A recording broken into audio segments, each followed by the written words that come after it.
Sa balitang consumer at kalakalan, kailangan daw gumawa ng panibagong feasibility study para sa Mindanao Railway bago maghanap ng pondo ang gobyerno.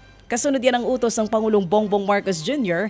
na maghanap ng Finance at Transportation Department ng paghuhugutan ng pondo para sa naturang railway.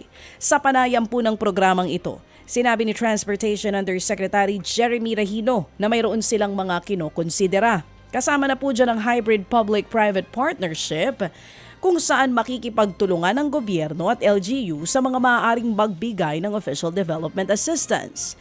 Sa ilalim din ng hybrid PPP, sagot ng gobyerno ang right-of-way acquisition para sa naturang proyekto. Yun nga lang, kailangan muna ng panibagong feasibility study bago magdesisyon dito.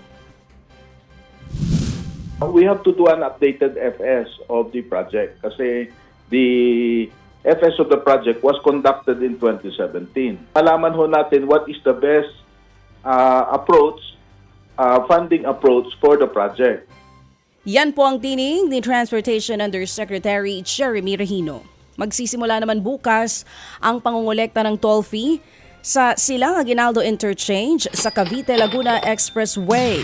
Yan nga ay matapos ang libreng operasyon nito mula nang binuksan noong pang November 2023. Epektibo hating gabi, nasa 17 hanggang 81 piso ang singil sa mga Class 1 vehicle.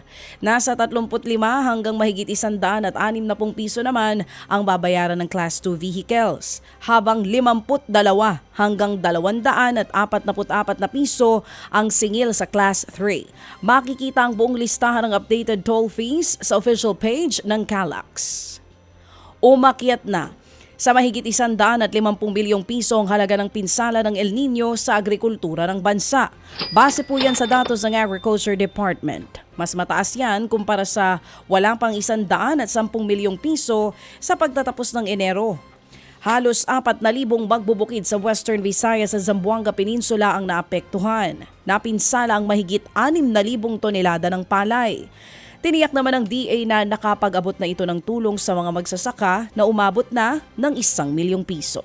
Ted Filon at DJ Chacha ngayon nasa Radyo 5 92.3 News FM Monday to Friday 6 to 10 a.m.